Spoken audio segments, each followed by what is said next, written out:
Fala galera, sejam bem-vindos a mais uma aula aqui desse mini curso de Introdução a Big Data e Data Science. Na aula de hoje o que a gente vai falar vai ser sobre lugares onde a gente aplica, né, onde a gente tem os conceitos e as ferramentas de Data Science funcionando.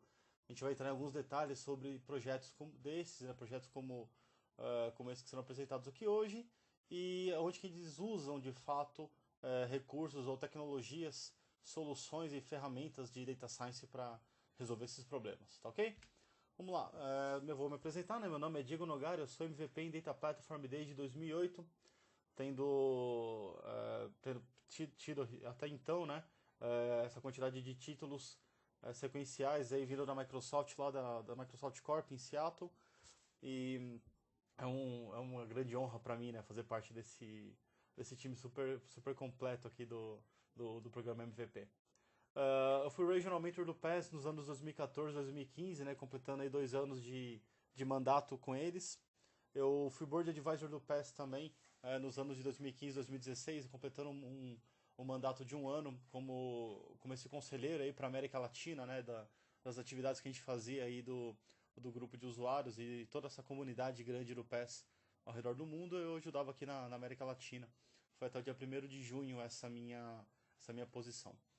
Eu fui chapter leader, sou o chapter leader do Codicando.net SQL aqui em São Paulo, onde a gente monta aí reuniões com certa frequência e faz debates e divulga algumas coisas relacionadas a SQL Server na parte de Data Platform para tomada de decisão, não só de administração e desenvolvimento, mas uma pegada mais voltada ali para BI e agora Machine Learning, enfim, Data Science e Big Data em alguns momentos. Eu também publico algumas coisas no meu blog ali no www.diegonogari.net, onde você pode acompanhar as minhas publicações, os posts, coisas nesse sentido. Tem o site onde eu publico meus livros ou participações de livros que eu faço, que é o livrosdonogari.com.br. Ali tem alguns livros que você pode baixar gratuitamente, tem os livros que você pode comprar também, tudo nesse endereço. Tem o endereço da minha empresa, né, da ngrSolutions.com.br, onde você vê os treinamentos que eu aplico, as questões de consultoria do que eu faço, né, de trabalho com BI, com Big Data, Data Science, vocês podem acompanhar algumas coisas ali. E por fim, o site do datascienceinstitute.com.br, onde você pode acompanhar os materiais de Big Data, Data Science, Data Visualization, Machine Learning, coisas que a gente está trazendo para cá agora no idioma em português, tá ok? Então fique à vontade para poder acessar esses links aí e acompanhar alguma coisa.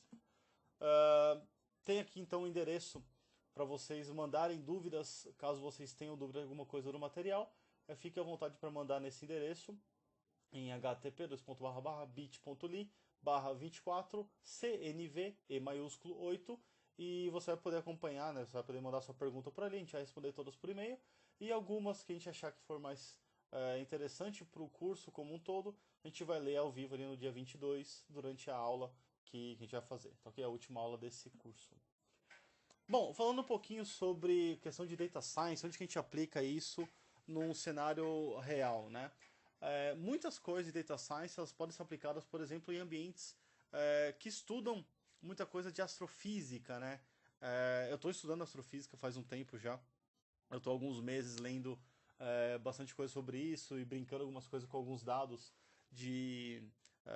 dados do espaço, né? Então eu vejo que é uma área, uma paixão que eu tô tendo agora para trabalhar com isso, e acho que faz bastante sentido a gente olhar para esse cenário, olhar para esses caras e ver aplicações de data science para isso, né?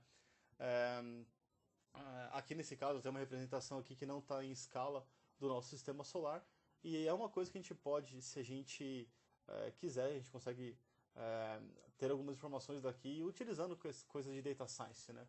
Por exemplo, tem um colega nosso ali da FIAP, o, e o projeto, né, ele está fazendo um mestrado dele, o projeto que ele está fazendo no mestrado é em astrofísica, ele está fazendo alguns cálculos, fazendo algumas coisas para ver probabilidades de colisões de galáxias. Isso é um negócio extremamente interessante. A gente pode usar várias técnicas de data science para resolver esse problema, e são técnicas que facilitam a nossa vida como um cientista, né? Como um buscador de conhecimento em cima dessas áreas. O projeto que ele está trabalhando chama Sloan. Opa, deixa eu só pegar aqui o projeto que ele está trabalhando. Esse projeto aqui chama SDSS, né? O Sloan Digital Sky Survey. O que esses caras fazem? O projeto que ele está trabalhando especificamente, né? O Milton Goya, eles estão mapeando, nesse caso do que ele está fazendo, eles estão fazendo mapeamento de um quarto do sistema solar. Então eles estão com alguns equipamentos, algumas ferramentas apontadas para um pedaço do sistema solar, e eles estão fazendo o mapeamento daquele lugar, né? Só para você entender por que está fazendo isso de um quarto do sistema solar. Imagina o seguinte, você tem, né, aqui o planeta Terra, então você divide em quatro áreas aqui, você tem 25% aqui e 25% em cada uma dessas outras áreas aqui, né? Então isso faz com que se a gente começar a fazer uma apuração, por exemplo, desse pedaço aqui e toda essa área aqui do espaço, né? A gente está falando aqui de 25% então do espaço observável, né? Que equivale também a esse 1/4 que eu comentei com vocês, né? Então, aqui a gente tem essa possibilidade de acompanhar. E o trabalho dele, se alguém tiver interesse em ver, ele está trabalhando em cima dessa parte, né? Do que a gente chama de redshift. O que é isso? Para evitar colisões de galáxias, ou na verdade para calcular essas colisões, eles calculam a informação que vem da galáxia, né? Então eles pegam a iluminação que está vindo da galáxia e começam a validar os sinais de luz, né? O sinal de luz ele tem uma frequência, ele tem um padrão de comportamento. Então você tem a crista do sinal, o vale, a crista, o vale, e assim segue. O sinal de luz é assim, o sinal de rádio é assim. Então, como que eles trabalham, como que eles calculam essa distância? Eles utilizam o que eles chamam de redshift, que é esse cara aqui, que estava aqui na... Opa, deixa eu pegar aqui. Isso que está aqui. Então, aqui tem explicação, né, do como funciona esse redshift. Mas, basicamente, a mudança para o vermelho do sinal que é emitido por aquela estrela. Então, o sinal ele sai, né, a luz sai da estrela, é emitida da estrela. E cada estrela que a gente está vendo é um sol, né, na verdade, de cada sistema solar que tem no universo. Então, daquele sol ou daquela estrela é emitida uma luz, é emitido o sinal, e ele vem navegando, vem vindo na velocidade de 300 mil quilômetros por segundo, na velocidade da luz. E quando ela chega aqui pra gente, ela chega um pouco mais distorcida, porque ela tem essa questão do redshift, né? Ela tem uma distorção pro vermelho, ela vai pro vermelho, ela tá girando, né? Tá tornando pro vermelho. Isso a gente consegue calcular essa distância baseado nesse negócio do redshift. Basicamente alguma coisa assim. Imagina esses dois planetas aqui, né? Você tá vendo os dois planetas aqui na sua frente. Você não tem uma noção muito clara quando você olha ele assim, da onde que está a distância dele, né? Porque você está vendo os dois, um muito próximo do outro. Só que quando você olha eles nessa proporção, né? Nesse outro ângulo aqui, você vê que existe uma distância entre eles, né? Existe um gap aqui. Quando você olha eles de frente, você não vê esse gap. E para você calcular essa distância, né? Para você conseguir calcular essa variação, o que a gente acaba utilizando é o redshift. Então a gente pega o sinal que está indo, né, voando nesse processo e consegue pegar ali a variação dele para o vermelho e consegue pegar, então calcular isso daí. Isso é uma das técnicas que eles usam para fazer redshift, para calcular a distância, né, entre os objetos, e é uma forma que a gente tem de conseguir acompanhar aí como que as galáxias estão distantes uma da outra, e não necessariamente que elas vão colidir, porque elas estão muito próximas nesse plano de visão que a gente está vendo, mas não necessariamente que elas estão próximas em questão de profundidade. Então, pode ser que não haja uma colisão de galáxia num futuro tão próximo por causa dessa questão do redshift, né? Isso é uma das coisas que a gente tem para trabalhar com data science aí no mercado. Outras coisas que a gente pode trabalhar, e aí tem várias possibilidades aí. Eu selecionei algumas áreas, né, que a gente consegue aplicar a questão de data science em cima de cenários reais, como varejo, manufatura, finanças, energia, telecomunicações, biologia, sistemas de internet, saúde, entretenimento, sistemas do governo, farmácia, enfim, você tem um monte de possibilidades para poder aplicar isso dentro do seu segmento. Eu vou dar alguns exemplos, porque, sei lá, vamos falar de saúde. Eu vou explicar com mais detalhes saúde daqui a pouquinho, né, do projeto que eu trabalhei lá no Dia de Saúde, e é um case que é público que a gente pode falar. Mas, por exemplo, a gente vamos pegar varejo, né? Varejo é um outro ponto para a gente trabalhar. Dentro das técnicas de Data Science, a gente pode olhar para varejo e fazer sistemas de recomendação. Então, você entra num e-commerce aí, por exemplo, você vai na Amazon, você vai na Saraiva, você vai no Submarino, Americanas, enfim, você vai em qualquer desses e-commerces grandes.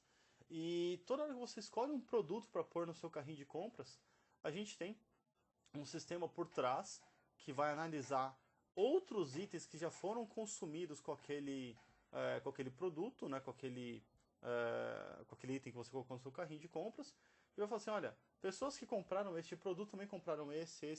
Isso aí é o que a gente chama de sistema de recomendação. É um algoritmo super conhecido, um algoritmo super prático de se trabalhar, que é o Basket Market Analysis, né? E ele faz justamente isso daí. Você consegue fazer essas recomendações baseado em gosto de outras pessoas que tiveram aquele mesmo produto no seu carrinho, né? Então, é uma forma que a gente tem. Outra coisa que a gente pode colocar, aí vamos falar, por exemplo, de finanças.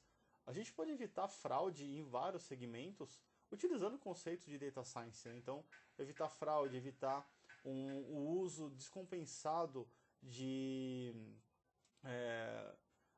do cliente solicitar alguma coisa para a gente com que a gente não queira que isso seja feito, né? Por exemplo, o cliente está vindo e pedindo muito empréstimo para a gente e não está pagando. Então a gente consegue colocar ele ou entender o perfil daquele cliente ou ver que se outras pessoas também daquele mesmo perfil estão tendo esse mesmo comportamento, e isso faz com que a gente consiga ali entender e identificar onde que são esses gargalos, onde que são esses gaps que nós temos para conseguir melhorar o nosso serviço. Então, eu preciso definir, né, a gente como cientista de dados entrega a informação falando assim, olha, aqui nesse segmento, o perfil sei lá, eu vou colocar qualquer perfil aqui, tá? Não é um perfil, isso aqui não é um perfil exato de alguém que dá problema ou que não dá problema no sistema financeiro. Mas imagina o seguinte, um perfil masculino, de 20 a 23 anos, que mora no CEP 12345-5-678, e esse perfil a gente vê que ele não está pagando as parcelas. Então, esse perfil começa a entrar numa blacklist, né, do sistema de finanças. Então, quando outros indivíduos caírem naquele perfil, a chance dele conseguir um empréstimo com o banco é muito baixo, porque aquele perfil é um perfil que paga pouquíssimo para o banco, né? É um perfil que ele pega empréstimos e não quita esse empréstimo. Então isso é um problema para a gente pensar, para a gente trabalhar. Quando a gente pensa aí em entretenimento, a gente tem alguns jogos, né, que usam as telemetrias de dificuldade do jogo, telemetrias de como que as pessoas estão jogando aquele joguinho. Por exemplo, imagina aí um Halo da vida ou um Call of Duty, e você começa a pegar a telemetria dos jogos e começa a ver qual que é o percentual de pessoas ou qual que é a quantidade de pessoas que a gente tem ali de números absolutos, comparando, né, venda contra as pessoas que estão de fato jogando aquilo ali, e começa a comparar, olha, eu estou vendo aqui que X% das pessoas que compram esse joguinho, elas jogam no nível easy, Y% joga no nível médio, Z% joga no nível hard, outros por cento aqui jogam no nível, sei lá, Chuck Norris, e assim vai, você vai seguindo essa linha, né, seguindo essas análises, e ver de onde que aquelas pessoas são, ver qual que é o perfil daquela pessoa, né, quando ela está logada numa dessas redes de jogos, numa live, numa PSN da vida, ela tem que dar o perfil dela, então ela tem que saber qual que é a idade, onde que aquela pessoa mora, né, qual que é o IP daquela pessoa, de onde que aquele IP está sendo acessado para jogar online, para você conseguir pegar a localização da pessoa. Então, esse tipo de coisa são itens, são elementos que a gente consegue trabalhar e começa a identificar, fala, olha, eu estou vendo que o perfil de pessoas que compram esse jogo aqui, ele é um perfil de sei lá, pessoas de 15 a 20 anos que moram no hemisfério sul do planeta. Ponto. Então você começa a ver que esse é o perfil das pessoas, Então você começa a adequar melhor os jogos ou é, começa a ver como que essas pessoas estão jogando. Então você começa, por exemplo, comparar. Ó, pessoas que jogam mais tempo, elas jogam em qual nível?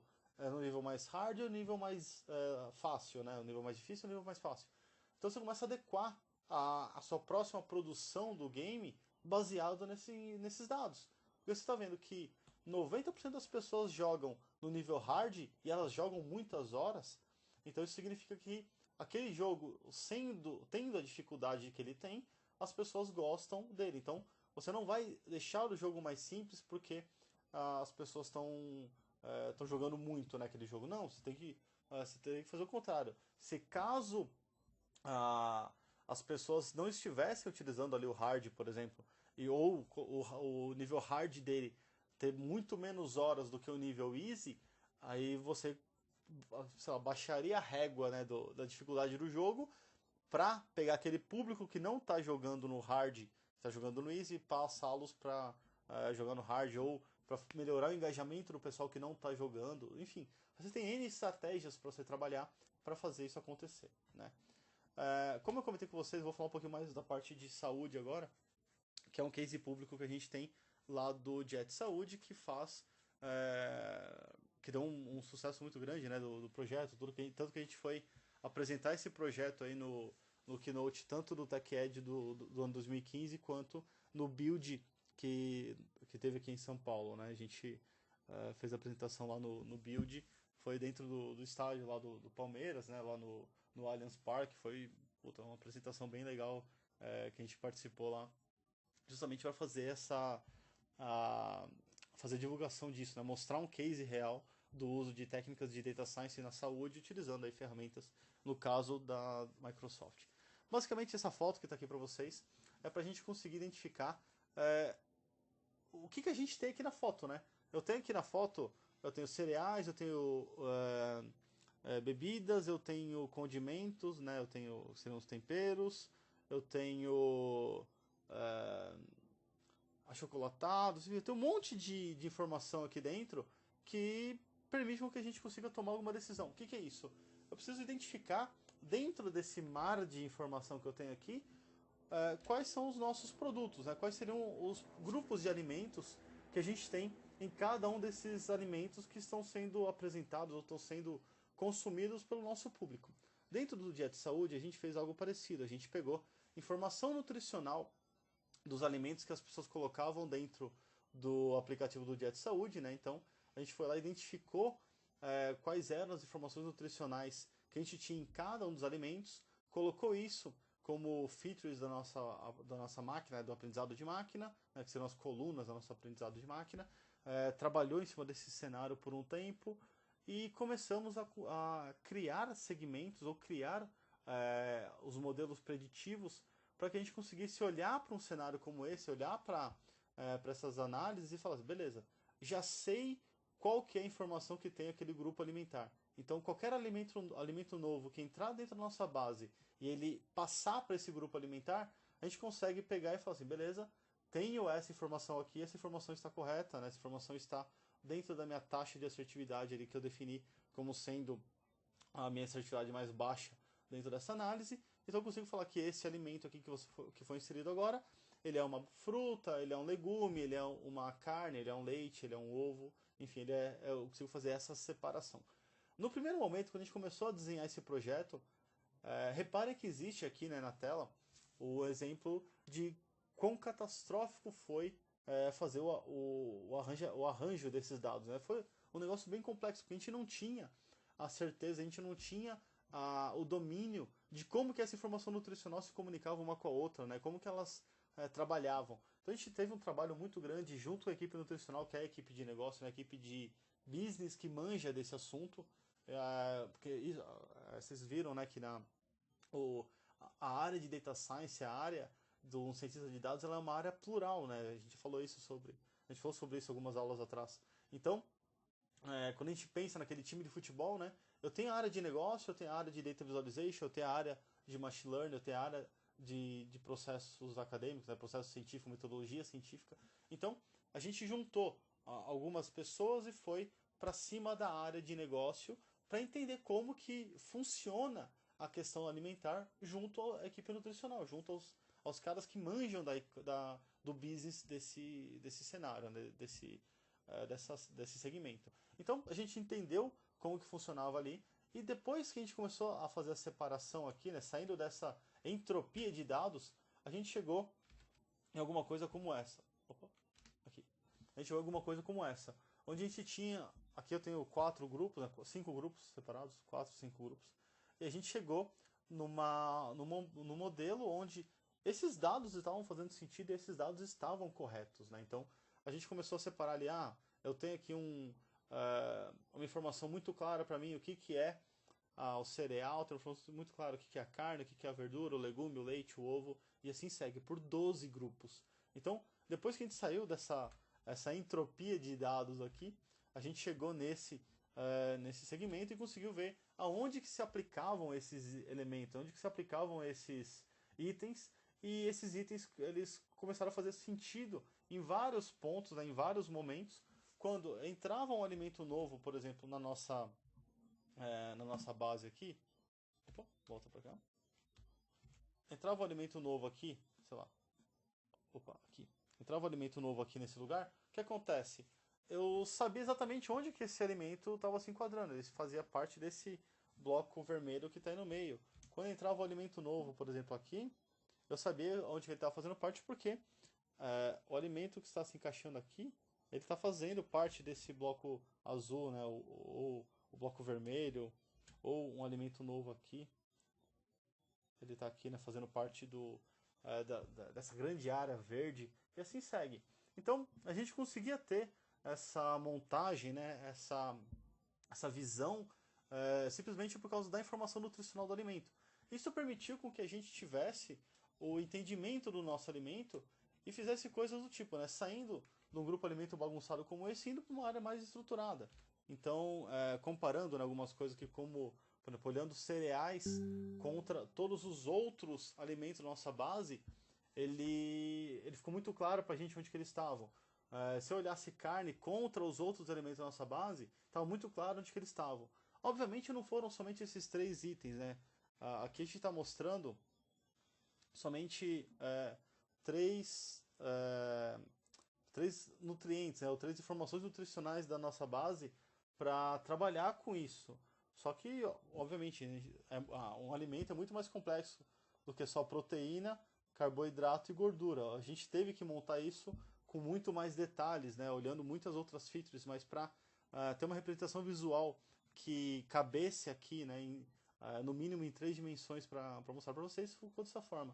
Se a gente colocasse mais dimensões aqui, é visualmente complexo de enxergar e a gente conseguir ter um entendimento amplo, né, um entendimento macro de como que isso funciona. Então por isso que a gente montou assim, somente dessa forma aqui. Bom, aqui é bem claro, né, que a gente vê que a questão por exemplo, de carboidrato, né, na carne, a gente olha aqui, ele é bem ralo aqui, né, ele tem entre 0 e 10, entre 0 e 15 aqui de informação nutricional, né? Então, o carboidrato da carne ele é bem baixo.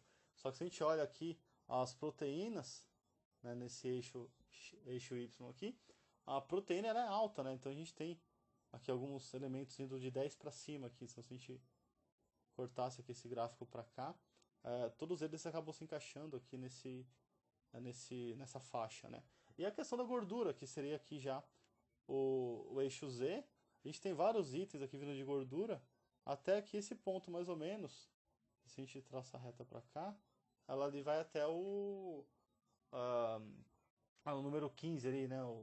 Então assim, é uma forma da gente ver esse bloco aqui de informação sendo conhecida aí por essa visualização que a gente está tendo, né? Então eu tenho bem claro para mim que, por exemplo, nesse caso que a gente está olhando aqui, né?